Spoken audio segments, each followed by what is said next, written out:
नमस्कार, कैसे हैं आप सब लोग। स्वागत है आपका अपने चैनल त्रिवेदी ज्ञान वर्ल्ड में। अभी तक आप लोग सुनते आ रहे होंगे चंदा मामा के बारे में।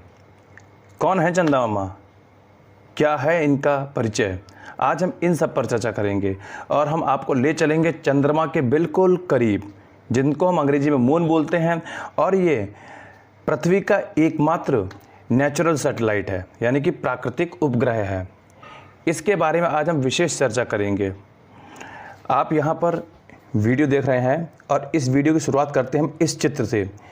इस चित्र को आप बहुत ही अच्छे से पहचानते होंगे। ये हमारे मून का इमेज है और इस इमेज में आप ब्लैक स्पॉट्स, वाइट स्पॉट्स ये सब देख रहे होंगे। जितना आपको वाइट एरिया दिख रहा है ये सब पर्वत हैं और जितना आपको ब्लैक एरिया दिख रहा है ये सब मैदानी भाग और गड्ढे हैं। ठीक है, तो आइए चर्चा करते हैं आज के टॉपिक पर। आज का टॉपिक हमारा सौरमंडल के अंतर्गत मून है।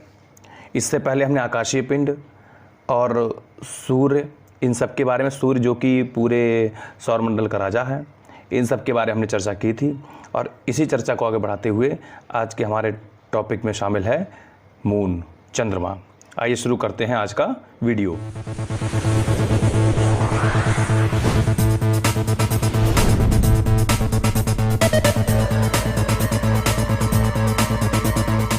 यह पृथ्वी का एकमात्र उपग्रह है। ये मैंने आपको एक लाइन अभी बताई थी कि पृथ्वी का एकमात्र उपग्रह क्या है, चंद्रमा है। और उपग्रह क्या होता है वो भी मैं आपको बता चुका हूँ। उपग्रह क्या होता है कि देखिए, सूर्य का चक्कर लगाने वाले हैं ग्रह, प्लेनेट, ठीक है, और ग्रहों का जो चक्कर लगाते हैं उनको बोलते हैं उपग्रह, ठीक है, सैटेलाइट। आगे बढ़ते हैं। चंद्रमा की आंतरिक स्थिति एवं उसकी सतह का अध्ययन सेलेनोलॉजी द्वारा किया जाता है। ठीक है, आगे बढ़ते हैं। इसकी पृथ्वी से जो एवरेज डिस्टेंस है, इसका अर्थ से जो एवरेज डिस्टेंस है वो है 3,84,365 किलोमीटर। ठीक है, 3,84,365 किलोमीटर। आगे बढ़ते हैं। चंद्रमा के गुरुत्वाकर्षण का मान पृथ्वी के गुरुत्वाकर्षण का मात्र 1/6 है, यानी कि सिर्फ 1/6। पृथ्वी के अंदर इसका मतलब इससे ज़्यादा गुरुत्वाकर्षण है, ग्रेविटी जो है इससे ज़्यादा है। चंद्रमा के अंदर बहुत कम है और शायद यही कारण है कि चंद्रमा पर वायुमंडल नहीं है। देखिए, ये भी लिखा हुआ है यहाँ पे कि कम गुरुत्वाकर्षण के कारण चंद्रमा पर वायुमंडल का अभाव है। चलिए आगे बात करते हैं। चंद्रमा पर दिन का तापमान, देखिए आप लोगों ने ये सुना होगा कि सूरज गर्म है, चंद्रमा ठंडा है। ठीक है, ये इसलिए कहा जाता है क्योंकि हम लोग यहाँ पृथ्वी पर रहते हैं और यहाँ से हम जो एक्टिविटीज़ देखते हैं उसके अकॉर्डिंग हम सेंस लगा लेते हैं। ठीक है, जैसे हमने देखा कि सूरज निकला तो बहुत गर्मी हो गई, बहुत रोशनी हो गई और रोशनी के साथ तापमान भी बढ़ गया। ठीक है, तो हमने कह दिया सूरज गर्म है। चंद्रमा निकला तो हम देख रहे हैं कि कोई गर्मी नहीं बढ़ी, कोई तापमान नहीं बढ़ा, कोई ज़्यादा रोशनी नहीं बढ़ी, मौसम ठंडा का ठंडा रहा, तो हम उसको ठंडा मानते हैं। लेकिन रियलिटी इससे अलग है। चंद्रमा जो रोशनी आपको फेंकता है वो चंद्रमा की नहीं है, वो बाकायदा सूर्य की रोशनी रिफ्लेक्ट होकर के आपकी पृथ्वी पर आती है चंद्रमा के थ्रू। ठीक है, यानी कि चंद्रमा भी सूर्य की रोशनी से चमकता है। अगर मैं चंद्रमा की बात करूं तो चंद्रमा पर भी जो दिन का तापमान है वो 100 डिग्री सेल्सियस और रात का तापमान हमारे यहाँ कम होता है, वहाँ और ज़्यादा हो जाता है 180 डिग्री सेल्सियस। ठीक है, दिन का तापमान फिर भी कम है वहाँ पे, लेकिन रात का तापमान तो उससे भी कहीं अधिक हो जाता है। और ये पृथ्वी का 1/4 भाग है। एक तरीके से ऐसा समझ लो कि पृथ्वी जितनी आकार में है उसका सिर्फ 1/4 चंद्रमा का आकार है, जिसका व्यास 3,776, ठीक है, 3,776 किलोमीटर है। आगे बढ़ते हैं अगले पॉइंट पर। चंद्रमा पर दिखने वाला चमकीला भाग पर्वत है और जितने आपको गहरे धब्बे दिख रहे हैं ये सब निम्न मैदान के भाग हैं और इनमें कुछ गड्ढे भी हो सकते हैं। ठीक है, मैंने आपको अभी कुछ देर पहले वीडियो के स्टार्टिंग में ही बताया था और आपने शायद इस बात पर ध्यान हो कि जितना चमकीला भाग है वो सब पर्वत हैं, और जितने ब्लैक स्पॉट आपको दिख रहे हैं, गहरे धब्बे दिख रहे हैं, डार्क स्पॉट दिख रहे हैं, वो सब आपके निम्न मैदानी भाग या फिर खाई वाले एरिए हैं। और सबसे ऊंचा जो चंद्रमा पर पर्वत है वो लेवनिट्स पर्वत है, जिसकी ऊंचाई 10,660 मीटर या लगभग 35,000 फीट, या फिर आप ऐसे कह सकते हैं लगभग 10.5 किलोमीटर, यानी कि 1 किलोमीटर में 1,000 मीटर होते हैं, तो लगभग 10.5 किलोमीटर आप इसको मान के चलिए km। ठीक है। चंद्रमा दीर्घ वृत्ताकार कक्ष में पृथ्वी की परिक्रमा करता है, साथ ही अपने अक्ष पर भी घूर्णन करता है। ये घूर्णन की जगह पे स्टार आ गया है, घूर्णन यहाँ पे मिस हो गया है यहाँ पे। ठीक है। अपने अक्ष यानी कि चंद्रमा जो है पृथ्वी की परिक्रमा करने के साथ साथ अपने अक्ष पर भी घूमता है। ठीक है, क्या समझे आप? और इसके प्रकाश को पृथ्वी तक आने में 1.25 सेकंड का समय लगता है। ठीक है। चंद्रमा के प्रकाश को पृथ्वी तक आने में 1.25 सेकंड का समय लगता है। इसकी पृथ्वी से अधिकतम और न्यूनतम दूरी को, यानी कि जो अधिकतम दूरी है उसको एपोजी और न्यूनतम दूरी को पेरोजी की अवस्था कहते हैं। यह दोनों तथ्य यहाँ पे ध्यान रखना कि पृथ्वी से चंद्रमा की जो अधिकतम दूरी है उसको एपोजी बोलते हैं, और जो न्यूनतम दूरी है उसको पेरोजी बोलते हैं। ठीक है, आगे बढ़ते हैं।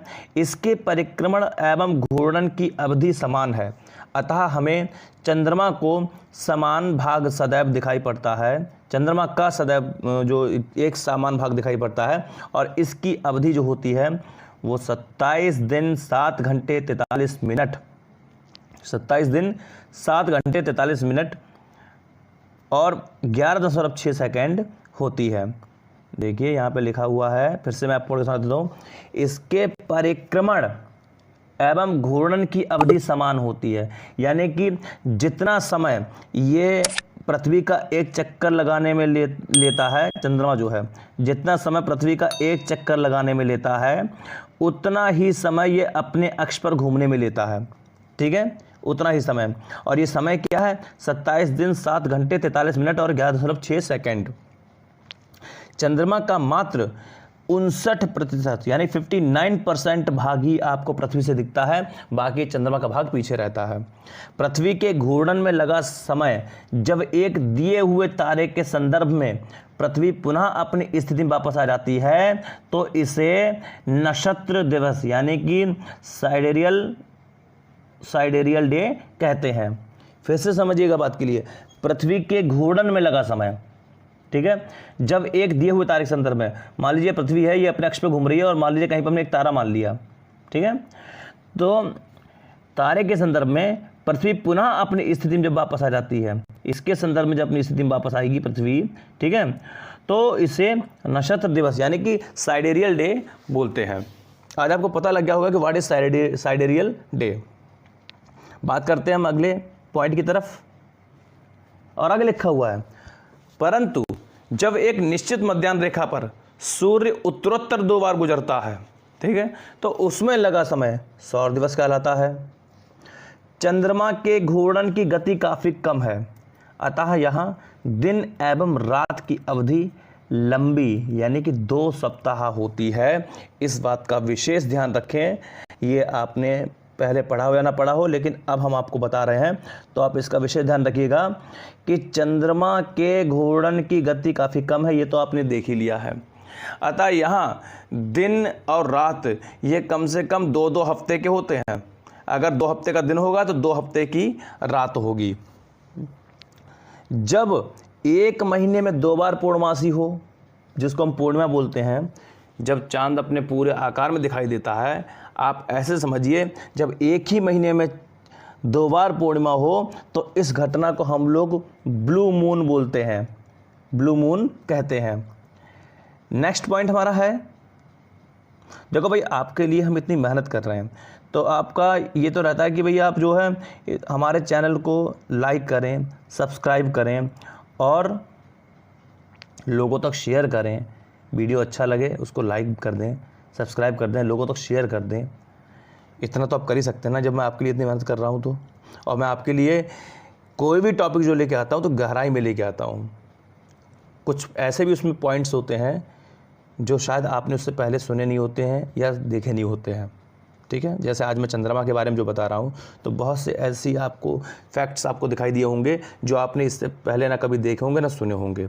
शायद आप मेरे थ्रू ही आप सुन रहे हो तो। और हाँ, कॉपी पेन लेके बैठा करिए, जितनी मैं बातें बताता जाऊँ उनको नोट करते जाइए। आपको कहीं ना कहीं किसी न किसी एग्ज़ाम में ज़रूर देखने को मिलेंगी, क्योंकि मेरा अभी तक का जितना भी सिस्टम है जो मैं वीडियोज़ लेके आ रहा हूँ, तो मेरा टारगेट ज़्यादा से ज़्यादा एग्ज़ाम को कवर करने का है। मैं ऐसा नहीं, मैं अभी कोई फिक्स नहीं है कि मैं SSC के लेवल का ही प्रिपरेशन कराऊंगा या मैं रेलवे लेवल की कराऊंगा या पुलिस लेवल की कराऊंगा या UPSC UPPCS, ऐसा कोई अभी लेवल नहीं है। मैं कॉमन फैक्ट्स को लेकर आ रहा हूँ, कॉमन क्वेश्चंस को लेकर आ रहा हूँ जो मोस्टली आपके हर जगह पूछे जाते हैं। आपका टैट हो, चाहे सुपर टैट हो, चाहे आपका TGT PGT हो, तो इस दृष्टि से आप जनरली आप इन सारी वीडियोस को देख सकते हैं और अपनी नॉलेज को गेन कर सकते हैं, ठीक है। चलिए आगे बढ़ते हैं। सन 1999 में एक ही वर्ष के 2 महीनों जनवरी एवं मार्च में ब्लू मून की घटना हुई थी, ठीक है। आप समझिएगा, ये जो ब्लू मून मैंने यहाँ पे चर्चा की है, तो ब्लू मून यहाँ पर सन 1999 में जनवरी में और मार्च में ये घटना 1999 में हुई थी, ब्लू मून वाली घटना। चलिए आगे वाला पॉइंट देखते हैं। चंद्रमा पर स्थित वह स्थान जहाँ नील आर्मस्ट्रॉन्ग, इनका नाम आपने खूब सुना होगा, ये चंद्रमा पर जाने वाले पहले व्यक्ति थे, नील आर्मस्ट्रॉन्ग, और दूसरे एडमिन एल्ड्रिन, दूसरे थे एडमिन एल्ड्रिन।